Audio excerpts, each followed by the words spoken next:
Welcome to the Barcelona Podcast, episode 172. Unmissable opinions brought to you by the most influential voices in the FC Barcelona community. I'm Dan Hilton, and after the disheartening conversation that Frances and I got into on our El Clasico review show, it's time for some hope as we enter the new year. And that means I called up my friend Navid Molaaghaei to update us on what's going on for Barcelona B and the rest of the Masia. Navid, how have you been? Hi Dan, I'm good, thanks. And you?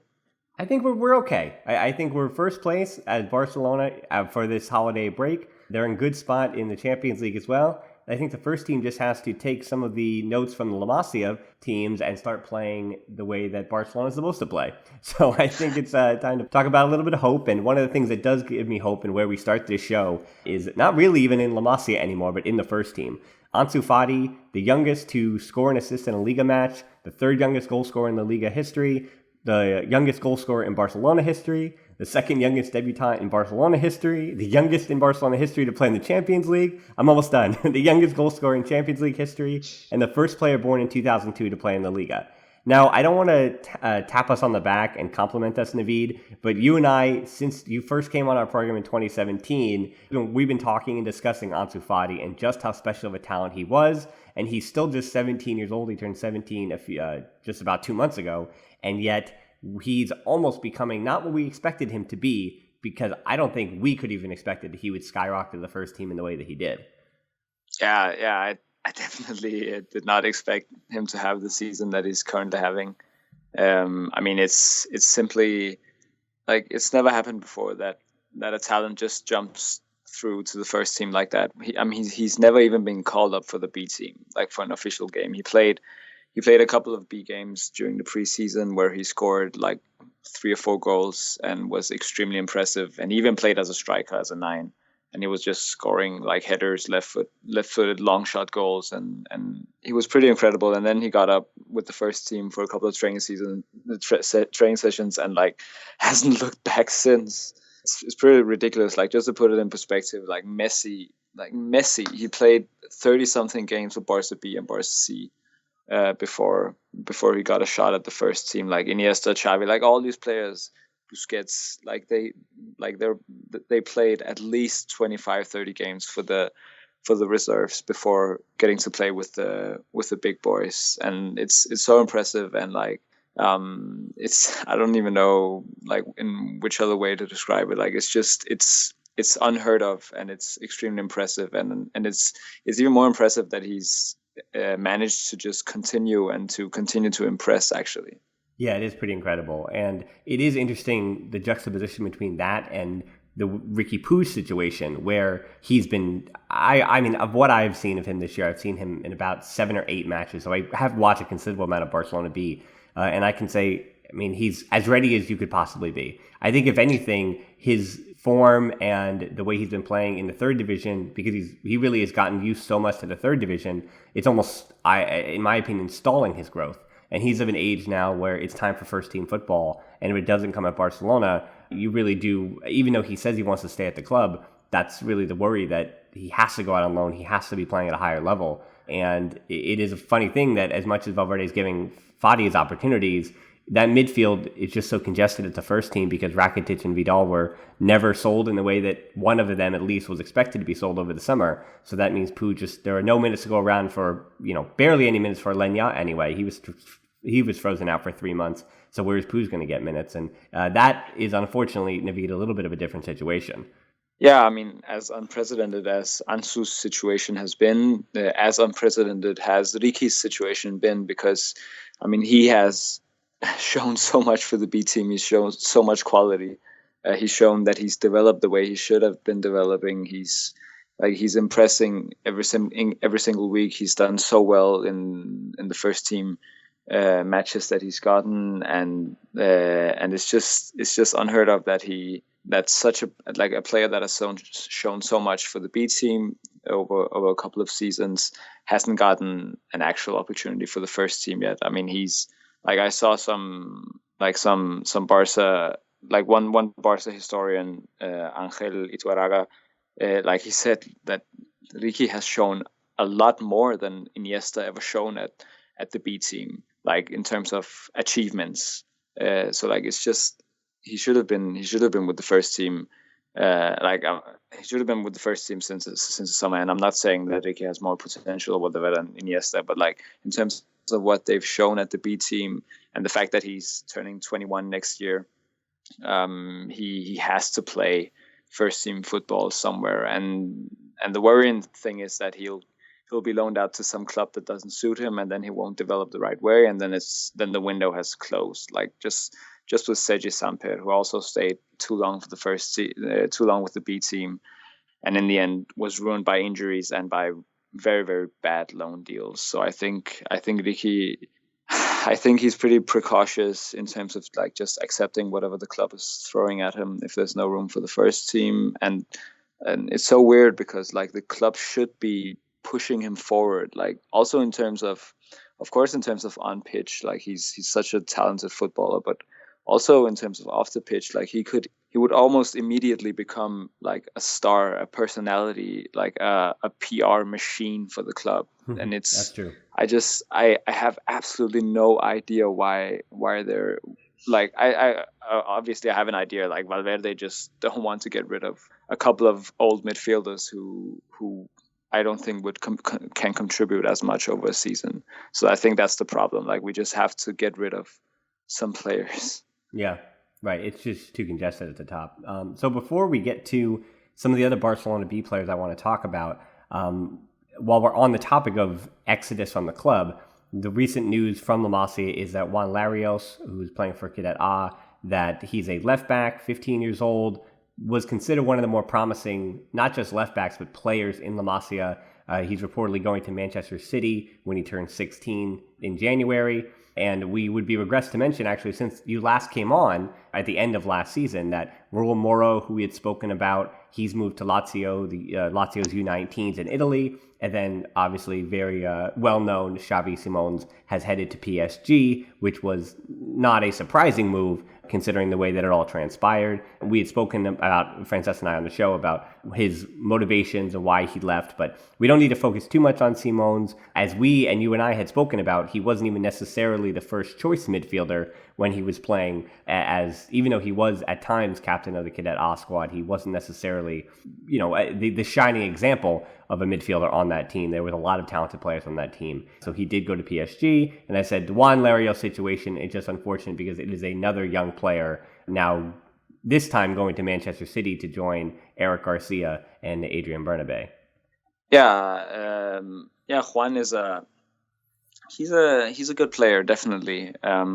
But fortunately, the amount of talented left backs that are being produced in La Masia these days are absolutely ridiculous. And frankly, I don't think that he's better than Alejandro Balde, for example.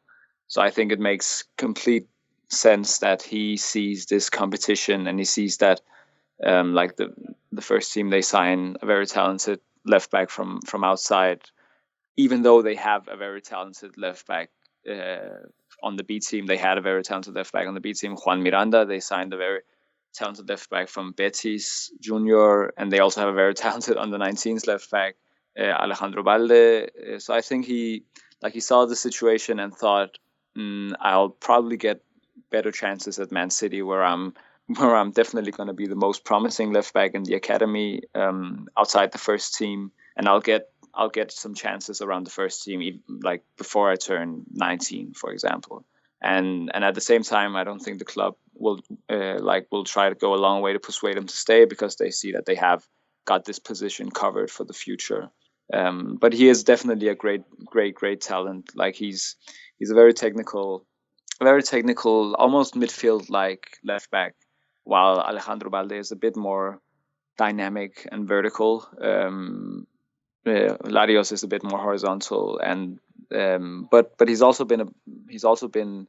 been injured a lot. Although he's had a very good season this year, where he's been playing with Juvenil B, where he should be playing with Cadet A every week. He's been playing with Juvenil B, just as Alejandro Balde has been playing with the A team.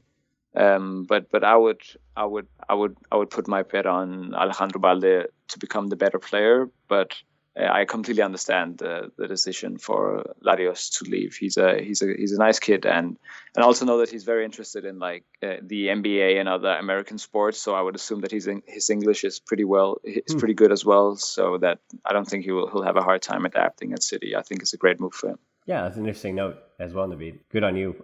And before we continue on with the left backs, I want to speak about a few players for Barcelona B. Now, Riqui Puig, never really a La Masia talent, just came in for Barcelona B from Japan. And, I don't want you to mention, we don't need to talk about Kubo at all. On this show, Navid, you know our new rule after he signed for Real Madrid, now on loan with Mallorca. But as far as Japanese talent, Abe was not considered to be the same talent that Kubo was. But it seems like Abe is actually really finding his feet and getting better with Barcelona B. He's currently playing for Pimienta as a false nine, which, again, that's the roses to it. The thorn is that Abel Ruiz, still just 19. Of all the years we've been talking about Abel Ruiz, he's still just 19 years old, still just a teenager.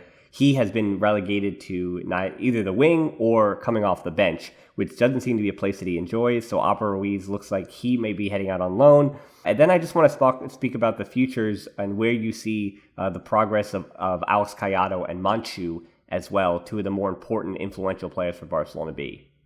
I think unlike Abel Ruiz, I think that Collado and Manchu will continue at the club after January. I think Abel's situation is pretty bad. He's just not taking off, and as soon as Abel started scoring some goals, like he was just regularly benched. Abel. And Abe scored 2 goals last weekend.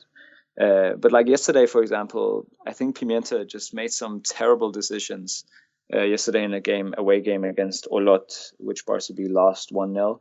Like Abe wasn't doing well, and Barca B clearly needed a 9, like that they could send long balls up against. Like the pitch was terrible; they couldn't play the kind of football you'd like to play with a false 9 in Segunda B.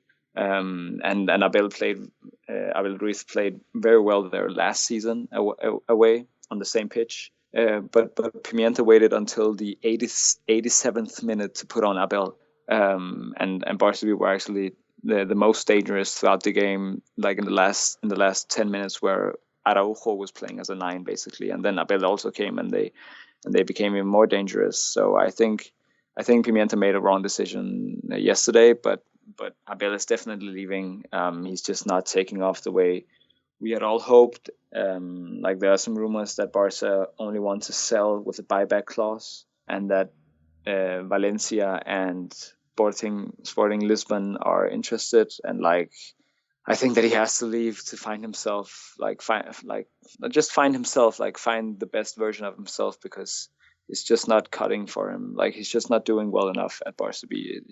You just got to be real about it. He's just not doing well enough. Yeah, I agree. And maybe going home to Valencia. Remember, he's from the Valencian community. So going home to Valencia might be a helpful thing for him. But where Pimienta hasn't been able to help Abel Ruiz, we're going to go back to talking about left backs, because Pimienta has been able to not only incorporate the left back that came over from Rayo Vallecano, that's 22-year-old Sergio Akeme, but also 17-year-old Mika Marmol, who's been playing in the UEFA Youth League, also with Juvenil A. He's been getting some appearances recently, the 17-year-old for Barcelona B, and he's been breaking in there. So Marmol has, I think, for me at least, been a pleasant surprise. He wasn't a player that, last year when I went through all those La Masia profiles, Marmol was not one of the ones that I highlighted or that jumped out on the page, because obviously Alejandro Balde is playing with Juvenil A, could be playing with Juvenil B. He is just 1 year younger than Marmol as a 16-year-old, so he was the one that we had earmarked there. But I think Marmol has stepped up in that position. Now, I do want to focus on a player. I think, as well as we had said, Ansu Fati was basically our La Masia player of the year last year. That's discounting Puig because he was playing with Barca B. I guess we might have to discount another guy playing for Barca B, but who should be playing with the Juvenil A still, and that is Jandro Oriana. And Oriana, 10 Barcelona B appearances already this year. He still did start the season playing in one UEFA Youth League match before Pimienta said, no, this guy is Barcelona B material. And for me, I think he's been the best talent of La Masia so far. He's, I think, really showing himself well. But you also do almost put an asterisk next to it that he's also already 19. So it's not like he's the same age as Abra Ruiz. So it's not like he's completely hidden. But I think Orellana has just been really fantastic this year, playing both as a defensive midfielder. Maybe that's going to be his best position at the first team. But more recently, he's been playing farther up the field as almost an attacking midfielder, and that has suited him as well. So Orellana, for me, has, I think, been the most accomplished La Masia talent. Yeah, Orellana is a very, very interesting talent. Like his 17-18 season was ruined by injuries at Juvenil A, so they decided to keep him at Juvenil A last season, where he played as a 10. Like he was playing as an attacking midfielder, and I've always been used to seeing him as a defensive midfielder, and he was just bossing at attacking midfielder, like scoring a lot of goals and assisting a lot of goals, and he was doing very, very well. So like for this season, we knew that he was gonna feature more for Barca B, and it was time for him to play with Barca B. And he hadn't been injured all last season, so that was also a good sign. And then when he started playing this season, like he was coming off the bench. Normally Pimienta would start the Dutch signing Ludovic Reis and giving him some minutes, but he was just not doing well in this new system and it didn't work out for him. So, and since Pimienta started with Jandro in the lineup, the Barca B midfield just improved so much. Like you would think that it would be very strong already with Riqui, Manchu, and even Collado as well. But like when Jandro came in, like he made sure that the defensive part and the defensive build-up part was intact, so that Manchu and Riqui could focus on attack. And we've already seen Riqui and Manchu score and assist a lot more this season than they did last season. Like Manchu for most of all the games is actually the most dangerous Barca B player. At least that was before Hiroki Abe started his goal scoring streak.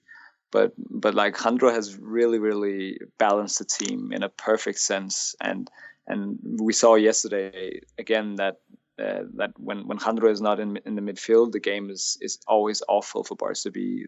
Ludovic Reis started again yesterday. Like it was Garcia Pimenta, he thinks like very primitively for these games. Like he just sees a difficult away opponent in a bad pitch, and then he puts on Reis instead of Jandro. Reis, who is a bit more experienced, a bit older, and a bit more physical.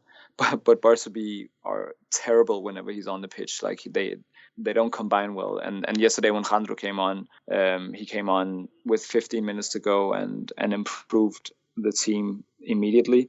He's done extremely well, and like he's not a flashy player. Like he plays the simple passes and he makes the team function. I think it's going to be interesting to see how he'll adapt to the first team chances that he is eventually going to get. I think it'll be interesting to see how he manages physically. But like he's such a smart kid. He's like an exemplar. He's an exemplementary.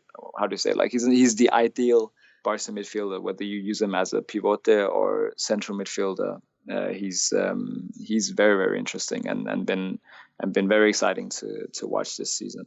Yeah, it's been interesting that when Reis was brought to Barcelona B, some of the things that were said about him was he was an Arturo Vidal type midfielder, which is always a surprising thing for Barca to go out and get that kind of profile. But yeah, it's been great to watch Orellana's development, and I hope that he's another one that's really banging on the door next. And it's no offense to Manchu and Collado. I think, as I've said the same thing about Carlos Perez, I think these are first team talents almost anywhere. But whether or not they're able to break through to Barcelona's first team in a way that Fati has, and that I truly believe that Puig has, I do actually put Orellana in that category. That I think after Puig, I would say that he's the most likely to knock into onto the first team door. Yeah, and that might be another year or two. But and like I think Jandro has more potential than Collado and Manchu for the first team. I think Collado and Manchu, this is their last season for Barca B, and I think that they will leave on loan next summer. Like if I had to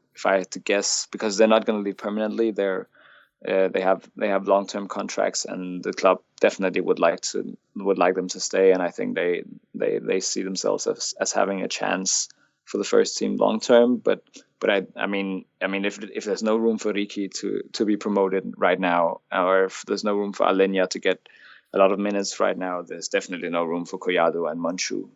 So they have to go on loan. And I think they could be loaned out to any La Liga side and hopefully do pretty well. Like just like a mid-table La Liga side, I think they would do well, both of them. Like in two very different ways. Like Collado is a pretty individualistic attacking midfielder, while Manchu is like, he likes to lay deep and just like play great long balls and also get inside the box and be pretty dangerous. Like he's a bit more of an organizer, while Collado is a much more attacking, individualistic player. So now we're going to be moving from talking about Barcelona B and a little bit of Juvenil A. We're going to really focus on the Juvenil A today, or the Juvenil A now. And unfortunately, that means we have to bring up the UEFA Youth League, where Barcelona did not do so great, to put it lightly. They lost 5 of the 6 UEFA Youth League matches this season. That doesn't mean, though, there hasn't been promising players. Now, we're going to start by talking about the opposite ends of the pitch. We'll talk about Louis Barry, who unfortunately, because of paperwork, because of he's coming from the UK, he came from West Brom over the summer. It took a long time for his paperwork to be completed, and that means that Juvenil A, and for the time being, was under Victor Valdez before Valdez was dismissed. And it's funny, since I spoke to you last, Navid, Victor Valdez both came to Juvenil A and then was released and fired from Juvenil A, all in that same time period, to tell you just how short of a time that he was with the club. And then on the other side of the pitch, though, in a very promising way, Arnau Tenas, the goalkeeper that is basically behind Iñaki Peña for Barcelona B.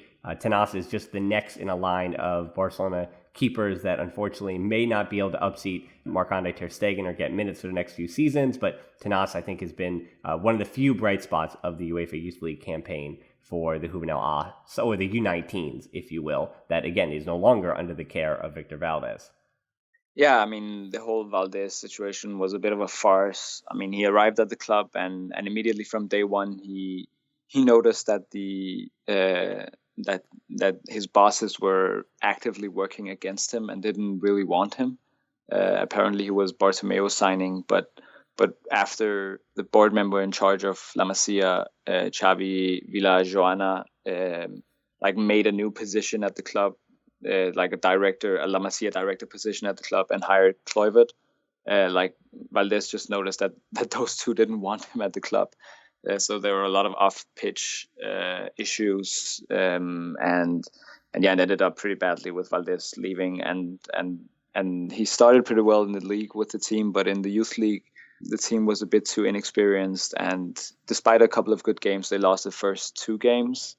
Then Valdez was sacked, and Frank Artica, who is also, like, for me, he's the best La Masia coach. And he was appointed, couldn't stay on the sidelines for a couple of months because Valdez wasn't technically sacked at that point, or there was some bureaucratic issues. So he had to coach the team from the stands. And they won away against the big surprise of the group, Slavia Prague, who were very strong. Like, they beat them 4-0 away. So that was very positive. But then at home, they led at halftime, but ended up losing against them. And they also lost against Inter and Dortmund at home. So like it was very disappointing youth league campaign. But like I would just put the blame on the very bad situation outside the pitch for Juvenil A, and then, I mean, they were good in some games and where they didn't deserve to lose, but I mean, they also had an extremely difficult group. Inter and Dortmund are very strong as always, and then Prague were a great surprise, actually. So yeah, I mean, and now they can just focus on the league instead, where they're actually first against like above of Zaragoza and Espanyol, who have 2 extremely good generations coming through. So that's a great positive. Yeah, so let's do almost a quick fire. I'm basically, for the rest of the show, for Juvenil A, the Juvenil B, and the Cadet A, we're basically going to do maybe give us about 2 sentences on every of the players that I named. I know that's going to be really tough. I know it's a big challenge, but we're going to see. I just want to break through as many names as we possibly can. So we're going to start with the 2 names I already mentioned in Arnau Tenas. He's been good, correct? Yes, he's the best goalkeeper I've seen in La Masia. And I think that sums up what we've seen from him. Would you consider him more of a shot-stopping goalkeeper or more of somebody like Ter Stegen who relies on reflexes? Both. I mean, he's actually pretty ridiculous. His only disadvantage is his physique. Like he's not that tall. Yeah. But he's also a madman. He doesn't care. Like he just want to play the way that he plays, and he'll make a silly mistake with his feet, and then he'll try the exact same move after kickoff. Like if they concede a goal from his mistake, he'll do the exact same thing. Mm-hmm. Like he's very, very identical to Valdés. Probably the greatest shame of Valdés leaving is that he can't coach Tenas anymore. Yeah. And I think Valdés absolutely loved him. He's constantly shouting in every single game. So I think he has more potential than Iñaki Peña, even though that Iñaki Peña is very, very talented. I think that Tenas is more lucky with timing as well, but because Ter Stegen is going to stay for so many years still. So Tenas, I hope that he'll have time to also challenge Ter Stegen, because I think that he has potential to become Barca captain for the first team, I think. So it's unfortunate that we talked about Álvaro Ruiz and the future of the number 9 position at Barcelona. Louis Barry came over from West Brom because I think La Masia felt like there was a need at that position. So Louis Barry, after all this time, has really only been playing for a little over a month now since his paperwork was completed. But he has started to bang in goals and look a little more promising. Yeah, he's adapting. He won't start in the most important games. He'll come off the bench, and where he has been pretty good, he scores some goals coming off the bench, and he's like the second youngest player of the squad. And he's still adapting, new country, new everything. So yeah, he's adapting. I hope that he has a good mentality off the pitch. I hope that he has a good training discipline, work ethic, because he's gonna need it. And hopefully from next season onwards, he's gonna start for the under-19s. Yeah, and he was a player that I hope that we speak about him again in much better light over the summertime as well. Now, another guy I have to mention here, I can't believe we got all the way through, 25 or so minutes without talking about Ilaix Moriba. Other than Ansu Fati, he's the name that you and I have been now speaking about for about 2 years. We were really afraid that he wasn't going to re-sign last January when he turned 16, but he's been lighting it up for Juvenil A, and he actually was a part of that drama with Victor Valdés when apparently Valdés just, didn't really find him to be useful for giving him his Barcelona B debut. So, but Moriba, we are recording this about a week before it's going to come out. So when you have it in your ears, we pre-recorded it. So just yesterday, Moriba had a pretty unbelievably sensational solo goal where he went by a few defenders and then just popped it right over the goalkeeper. Do you think that Moriba this season has just been down to the highlights again, or do you think he's been putting in the full 90-minute performances that we know he's capable of? I mean, he's been a pretty dominant player at the under-19s. He's also got his Barca B debut. It was a big shame with what happened with Valdés. I mean, Valdés really used him in many weird positions, like in attack and stuff, during the preseason and in the first games of the season. And then he benched him once. And Ilaix, apparently that's what the reports say, that Ilaix, together with his parents, they went up to Kluivert, Valdés' boss, and complained over Valdés, which, to be fair, to be honest, I'm not sure if that's the right way to go, but in any case, that's the past, and he's doing extremely well. That goal yesterday was ridiculous. I can only encourage everyone to go watch it. Like, even the first team accounts tweeted it in both in English and Spanish, like Twitter accounts. Yeah, he has some great qualities, but actually it's funny because, like, for the Barca B talented midfielders, there's not any room in the first team for them, and for the under-19 talented midfielders, there's not any room on the B team for them. So Ilaix has been playing. He's gotten a couple of games for Barca B this season, but unless some bad injuries happen, or unless, I don't know, a shocking event that Riqui Puig will be promoted in January, I don't think Ilaix will be important for the B team until next season. But he's playing well, and I don't think that we should forget the other extremely talented midfielder of the team, Nico González, whom I personally more like in terms of style. I think he's more the kind of smart Barca DNA midfielder, like the kind of midfielder that I really like. And he's also been extremely good this season. I tweeted a video of his, like a short highlight video of his from this season and a bit from last season as well. Like he's very interesting as well. So I think he's gonna compete with Ilaix for a Barca B starting place next season. Yeah, so now I'm going to give you just a list of the rest of the names from the Juvenil A squad, and I'm going to have you basically pick out who stood out to you among this list. These are all players that we've basically mentioned before with a few new names here. So first I'm going to mention Jaume Jardy, who's always at the tops of the La Masia scoring charts, but Jardy moving up from Juvenil B. He, unlike as we mentioned about Pablo Moreno in the past, he stayed at the club. Then alongside him on the wing, Conrad de la Fuente, who's also been breaking into Barcelona B, it should be mentioned, the U.S. player who, we've spoken about him in the past as well. His decision making, I think, has to improve. He showed it at the U20 World Cup over the summer for the U.S. That I got to see him much closer there. I think his decision making needs to get better, but he certainly has the physical tools and he's adding to finishing product, so it's good for De La Fuente. And then Gerard Fernandez, who is the number 9 for the Juvenil A team, 17-year-old. Who came over from Cornellà. He returned after leaving in 2016. So Gerard Fernandez, that's why you keep seeing that name on the score sheet. He's been now the number 9 for the Juvenil A's.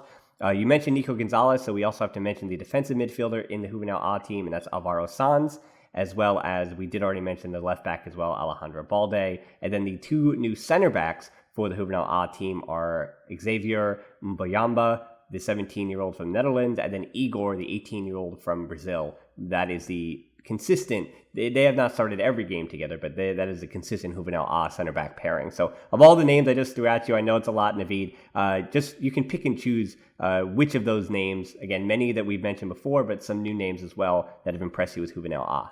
Yeah, Conrad, I don't know if you've seen it, but Ferran Martinez of Mundo Deportivo just wrote today that Conrad has rejected Barca's latest renewal offer and could be leaving in January, which is a shame. But I don't think that he's as like even close to being as talented as Ansu, for example.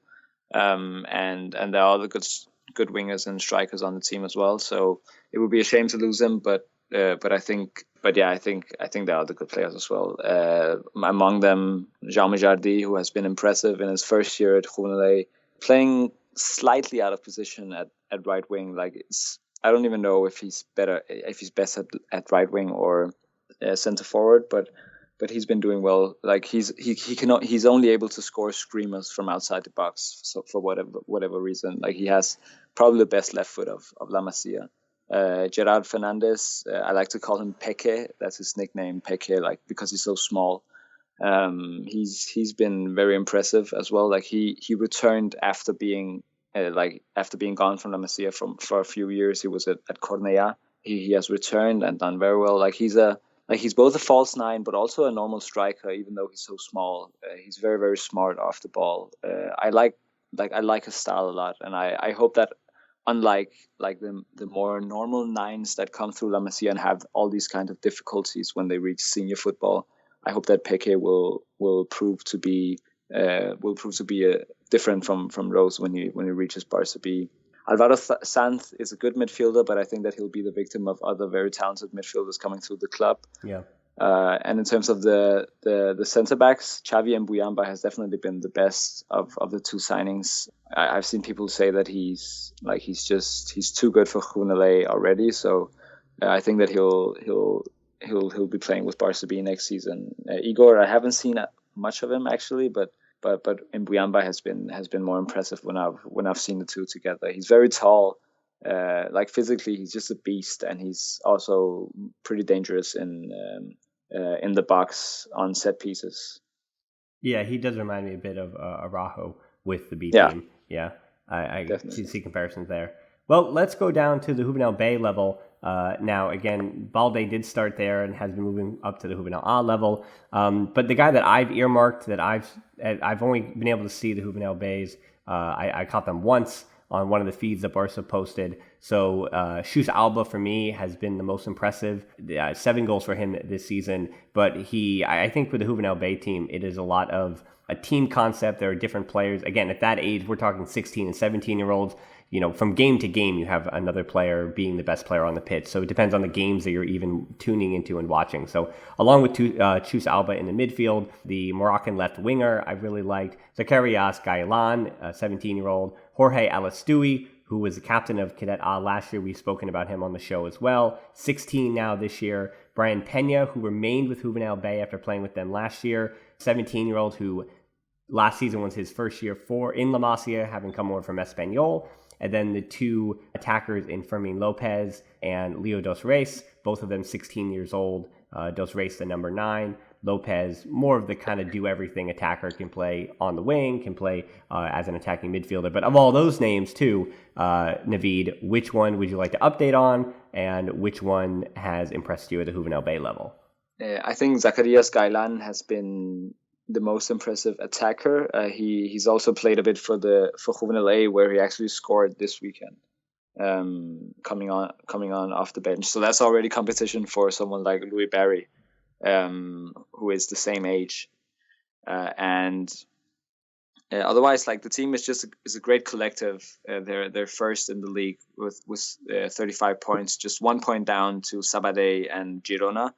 They've drawn quite a few games, but they've only lost 1 and won 10, and like their goal difference is 26. They've scored 44 goals in 16 games, so they score a lot of goals, and their top scorer is Diego Lopez, who is, I mean, he's not that impressive individually, but he just scores a lot of goals.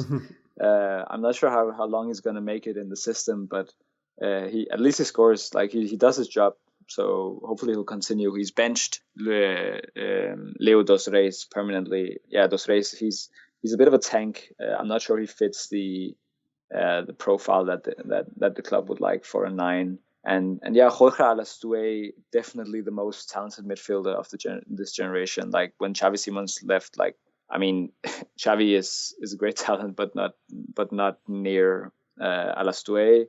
Unfortunately, with Alastoui, he's been out for a year now because of an ACL tear, and he's not come back yet. It's a bit worrying that he hasn't been able to come back this season yet.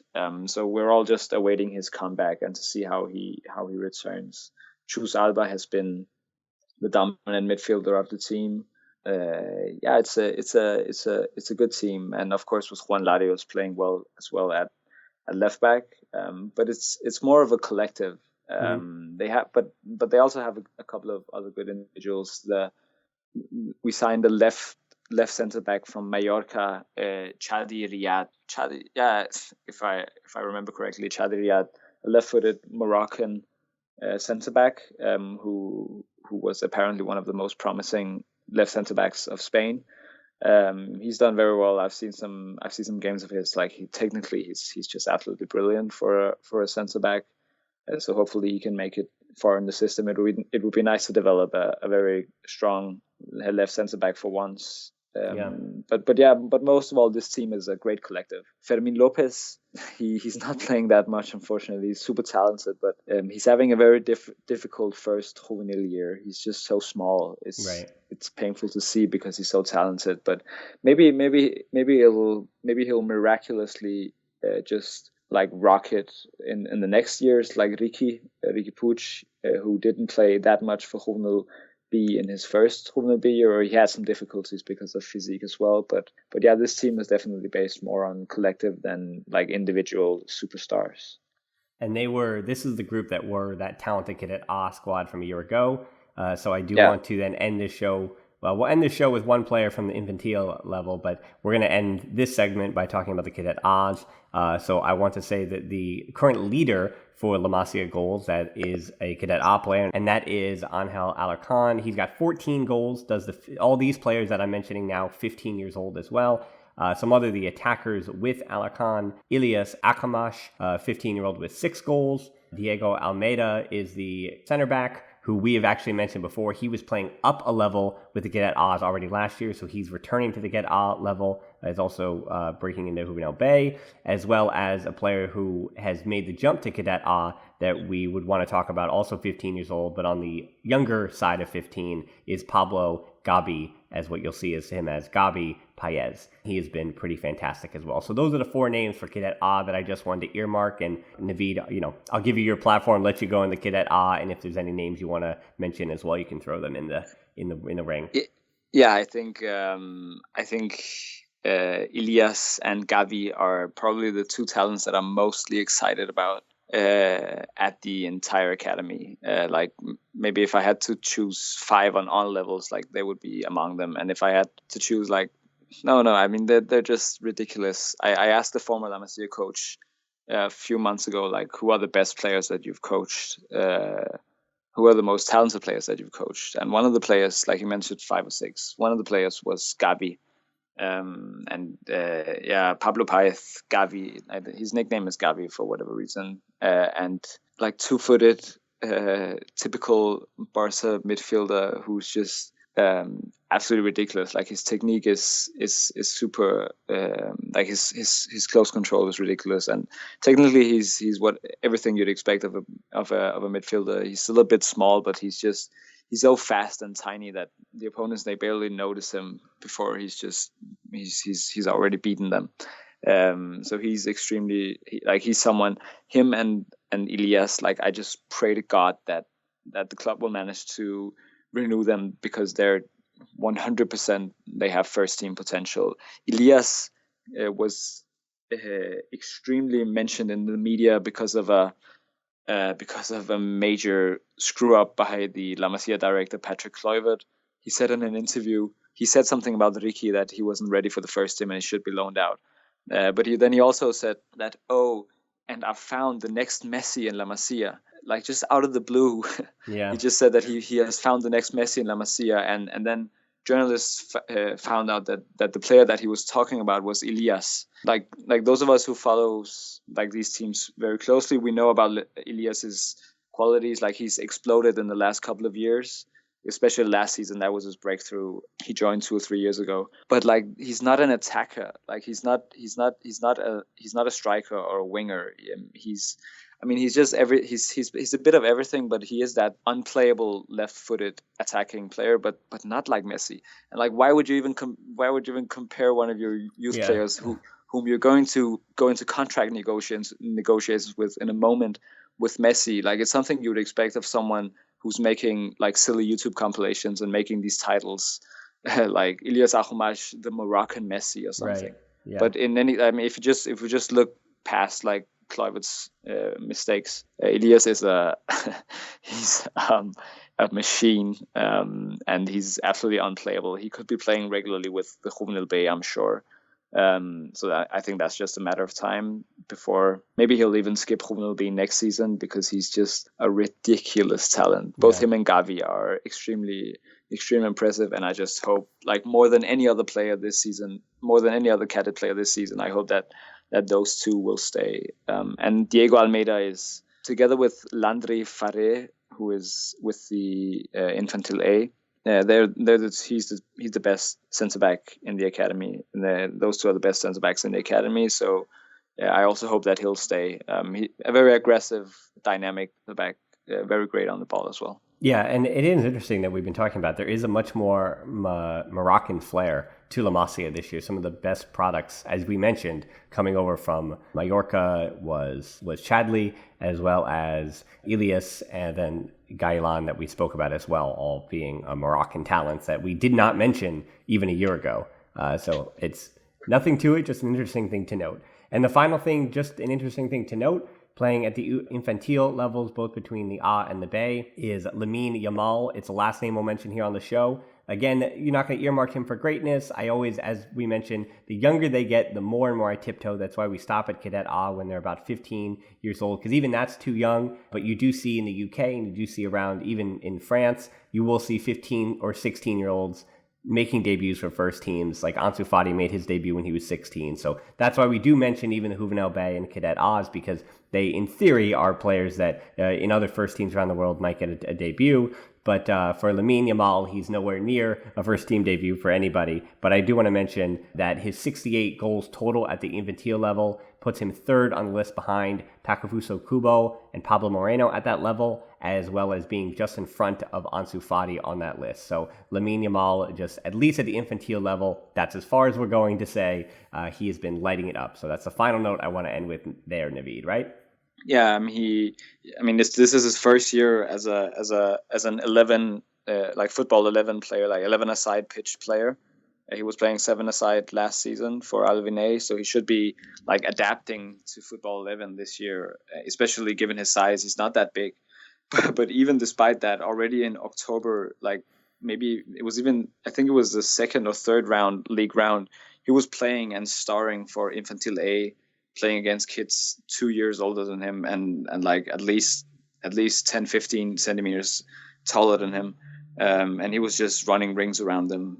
He has if any YouTuber would be as smug, like just like searching for clickbaits and whatever, and they wanted to compare him with someone, that's someone you could compare with Messi. Like if Kluivert wants to compare someone with Messi again in 2-3 years, that's someone you can actually compare with Messi, because Lamine is actually an attacker, and he scores a lot of goals, and he's just lightning quick, extremely good dribble on the ball, and he's gonna star for Juvenil B in the La Liga Promises international tournament, which is gonna be around New Year's. Maybe when people are listening to this, they can go on YouTube and see highlights from or even watch the games live.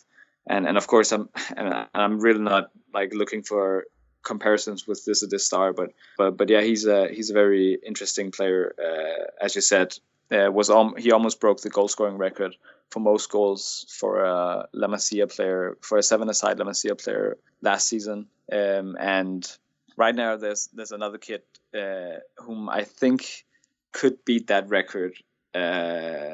Over the season, he scored 30-something goals in 12 games this season. So he's very interesting, but that's going to be for another show in some years, hopefully. Yeah, because we always do have we'll have you back on at the end of the year to break down. Hopefully a player like Astui is able to come back. But I'm glad, Navid, that you joined us. And again, these are always in the weeds kind of shows for the only most devout Kool-Aids, the ones who are willing to just hitch their wagon to hope.